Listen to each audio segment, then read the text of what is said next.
Maluse's info, the synth production base is underwater. Let's go and try to find the entrance.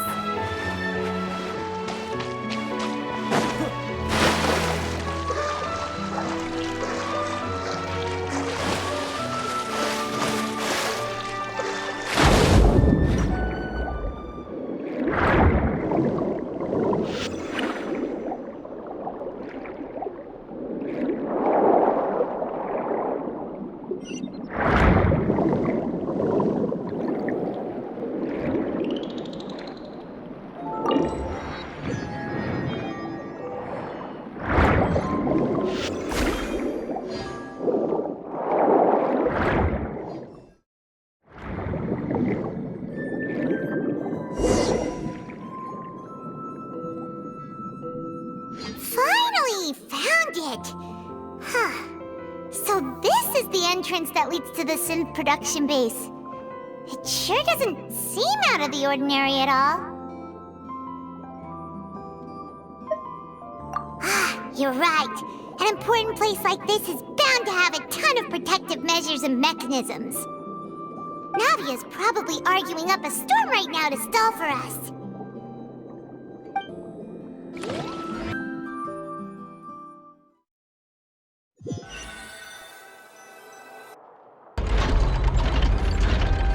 It would appear that I must repeat my question again, Mr. Tartaglia. Do you accept the charge that you are the true culprit behind the serial disappearances case? To be perfectly honest, I don't understand your country's complicated court system, or the reason why I'm being charged with something I've never even heard of. However, I did hear that people who have been charged can choose to participate in a duel to clear their name. Is that right? In which case, as long as I accept the charge, I can have an all-out fight with that champion duelist Clorend, right? I've got to admit, that's one of the most enticing offers I've ever received. When I privately sparred with her last time, she was obviously holding back. Real disappointing. Hey! Don't you understand? You're currently the prime suspect for a major case.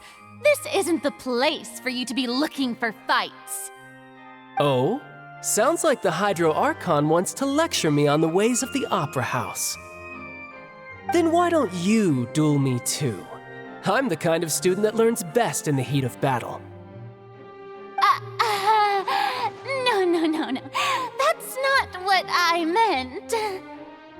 Alas, it would appear that communication with the defendant is going poorly, and we have made very little progress. In that case, let me explain everything from the very beginning again. The goal of this trial is to determine the culprit behind the serial disappearances case. That case had nothing to do with him. You've got the wrong man. Huh? What's going on? Why is she interjecting again? I told you it couldn't be one of the Fatui Harbingers. Miss Navia, this is the second time you've interrupted the court proceedings. I only tolerated your behavior last time because you were able to provide the court with a key eyewitness. But that was an exception rather than standard court protocol. I can very well charge you with contempt of court for your interjections. Oh, please. Did you ever think I had any respect for this place's pointless theatrics? We can put that discussion aside for now. I'm not here to argue with you. I'm here to charge the true culprit behind the serial disappearances case. And if my charges prove true, then Tartaglia here will be proven innocent by default, correct? Oh, a young lady has charged in and offered to clear my name. How fascinating. Well, I'd gotten half bored to death by all these rules and procedures anyway, so I'll take you up on that offer. So, Your Honor, is there nothing else for me to do now? You may take a seat for now in the audience, but that doesn't mean the suspicions against you have been lifted. Now then, Miss Navia, who is the person you would like to charge instead? That person is...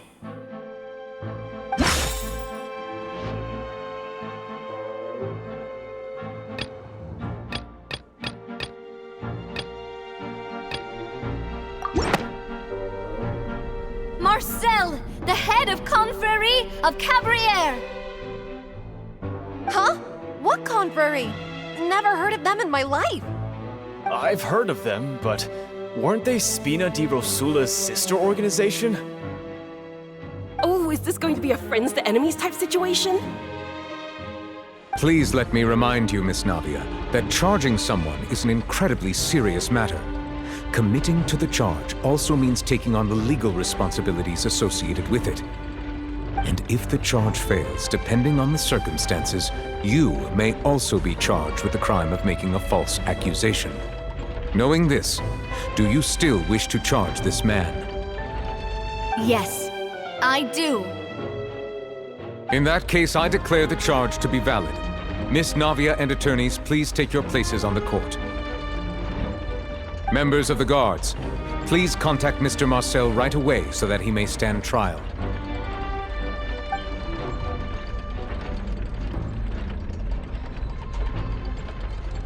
Mr. Marcel, you will not require an attorney. Is that correct? Apologies. It all just happened so quickly. I still haven't figured out what's going on. I think an attorney won't be necessary. This is probably just a misunderstanding between me and Navia. Very well. In that case, since both sides have now arrived, Miss Navia, please present your charges. I would like to take everyone back to 3 years ago, to the case of Callus the Unfaithful.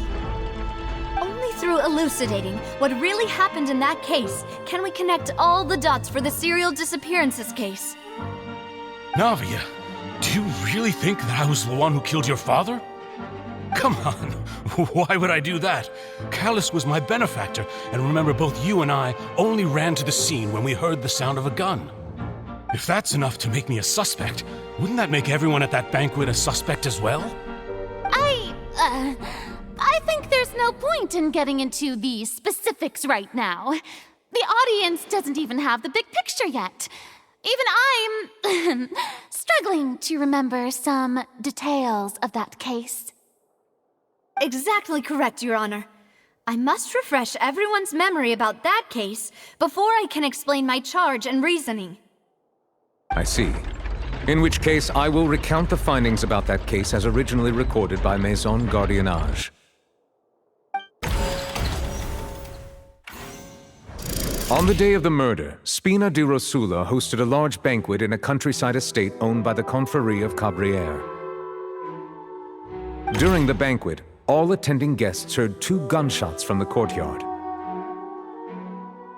When the guests arrived at the scene, they found the primary suspect, Callus, holding a gun, while his acquaintance Jacques lay dead from a gunshot wound. The guards' investigation did not recover any other firearms from the scene. As a result, they concluded that the suspect's first shot must have missed, while the second must have taken Jacques' life.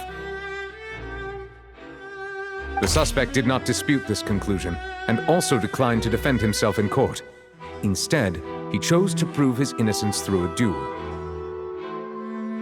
Callus was defeated by champion duelist Clarande in the ensuing duel, and soon succumbed to the injuries.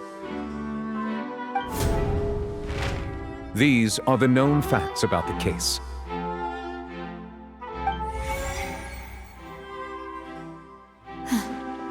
The one with the motive to kill was Jacques, not my father.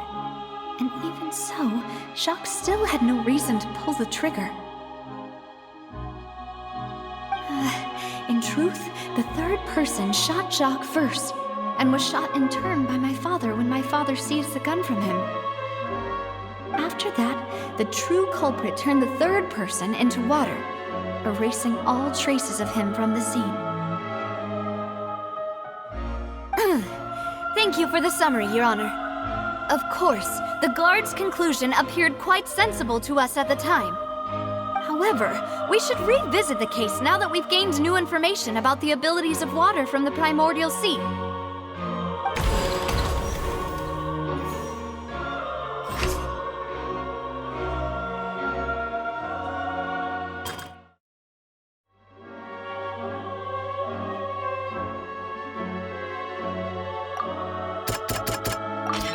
A pile of clothing was found at the scene, The guards once believed they were used by Jacques as a costume to disguise himself. But now, it is clear that the clothes were proof that there was a third person at the scene, and that they were turned into water after committing the murder. Since it was raining that day, the culprit was confident that they could use the rain to wash away all traces of their dissolved accomplice.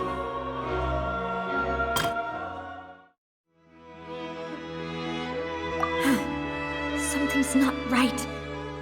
Let me think for a little while longer.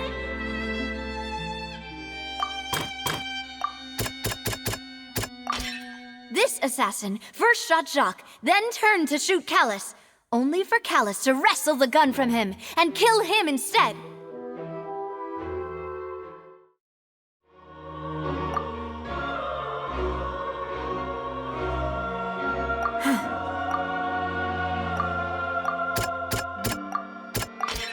The testimony of the victim's family confirms that Jacques had thoughts of assassinating Callus when he set out for the banquet. However, in the end, he reconsidered, and instead shared everything with Callus, hoping to seek the latter's protection. Unfortunately for Jacques, the true culprit had already considered this possibility, and had sent out another assassin.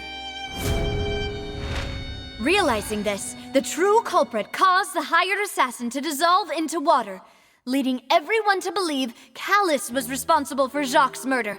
This is the true version of events.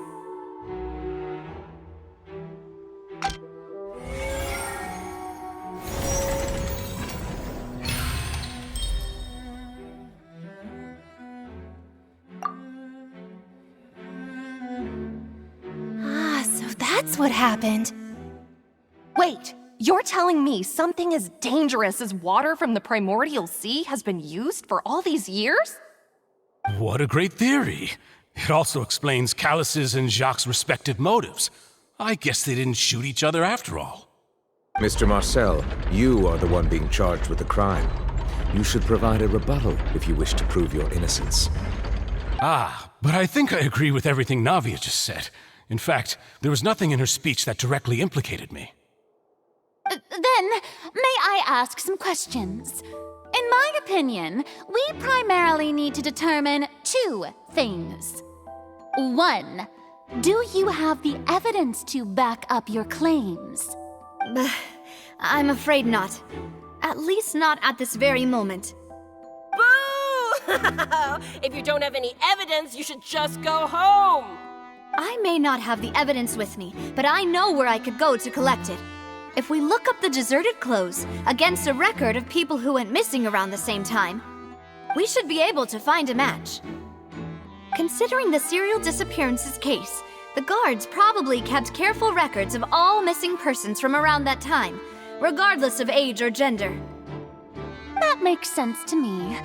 Monsieur Neuvillette, I would consider this to be a reasonable investigative direction. Why do I feel like Farina's acting a little differently today? Maybe she's scared of embarrassing herself again? Alternatively, she's become more diligent after charging an innocent citizen in the last trial. My second question has to do with the ensuing duel. If the truth is indeed as you described, then why didn't Mr. Callus explain himself in court? If he had testified that a person had been dissolved, he could have at least mounted a defense. I've thought about this too, and the answer is actually pretty simple. He felt there were things that were more important to him. The dissolving power of water from the primordial sea is an important secret for the true culprit of the serial disappearances case. My father could have exposed it for all to see, but he chose to take it to the grave. At that time, Spina di Rosula was in dire straits, and his reputation had already been shattered. He had no guarantee that going forward with the truth would allow the culprit to be brought to justice. What was certain, however, was that it would paint a gigantic target on my back.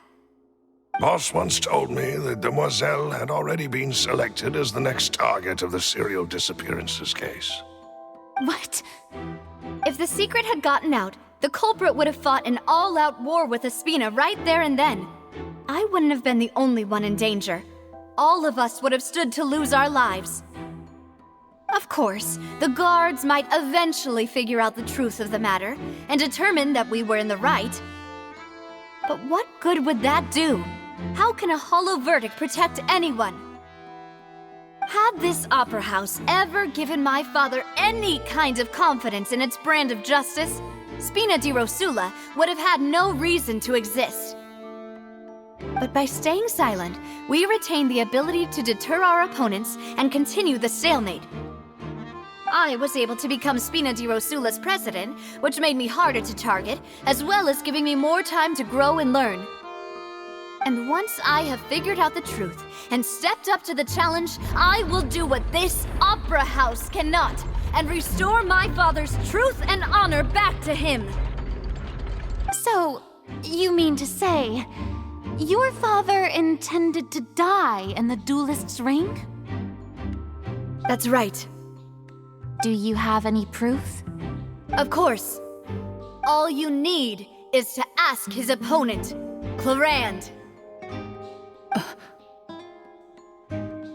I don't need your apology, your guilt, or your support from the shadows. You don't have to do anything for my sake. But since he entrusted his will to you, Clarand, you should tell us the truth about his sacrifice. So, during the duel, did you believe that Callus was intending to die? Yes, I did. As a champion duelist, I've fought many battles and taken a countless number of dishonored lives. In my line of work, I've seen all kinds of people give their all for the faintest hope to continue living. Some were determined, others passionate, and some even manic and twisted. Just one look and I can tell if a duelist is hoping to live or if they're looking to die. I hereby swear on my name and honor as a champion duelist that Mr. Callus never intended to leave the ring alive. Since that's your testimony, I have no more questions. It appears there really are good grounds to reopen this case. I concur. However, Miss Navia, you still have not explained the link between your father's case and the serial disappearances case. Right? What she said was fascinating, but kind of beside the point. Wait, weren't they just talking about the serial disappearances case? Of course, Your Honor. The two cases are connected via a matter of timing. In my father's case, the culprit intended to kill both Jacques and Callus. As a result, they planned to act after hearing 2 gunshots. And at the end of Linny's trial, the culprit also only dissolved the victim in front of everyone because they realized they were at risk of being identified. The culprit could only time their actions so precisely if they were already at the scene. Coincidentally, Marcel attended both the banquet and the trial. So that's why you suspected me. Even after hearing your reasoning, I still can't help but find it a little preposterous. I'm used to it, though. You've always been an impulsive and sentimental child, Navia. It's one of your most endearing traits. No need to appeal to pathos. I won't try to refute your points one by one, but even if everything you just said was true, can you prove that I was the only person present at both events? On top of that, does a person have to be physically present to control the timing? Can't someone remotely monitor the place? I don't know what she can say to that. I know that even with that, you might still think you can reduce the list of suspects with some further investigations, until I'm the only one left on the list. Alas, who won't feel at least a little hurt by an accusation of murder from a girl you see as your own daughter? But if I were to dismiss this completely, you'd also think I'm not being considerate of your feelings. Ah well, let Uncle Marcel teach you another lesson. Do you know what the biggest flaw in your reasoning is? I suppose you're gonna tell me anyways. It's timing again. I'm a businessman by trade. From that standpoint, there's no reason for me to kidnap young women. It's a high-risk action with nothing to gain. In addition, I left my home in Snezhnaya when I was young to come to Poisson and work in some trade. My business only thrived when I received Callus's patronage. But the disappearances began before I ever stepped foot in Fontaine. I do apologize, Demoiselle. This was my mistake. No, it's not your fault. I'm sure he had come prepared. Is there anything else you'd like to say? Would you like to check the date of my first business license against the first known case of the serial disappearances? You can also take a look at my border entry records, or ask my friends and family when I left Snezhnaya for the first time. Could those records and testimonies do something to appease the unspeakable anguish in your heart? Seems like she got the wrong guy. At this rate, Navia will be convicted for falsely accusing him.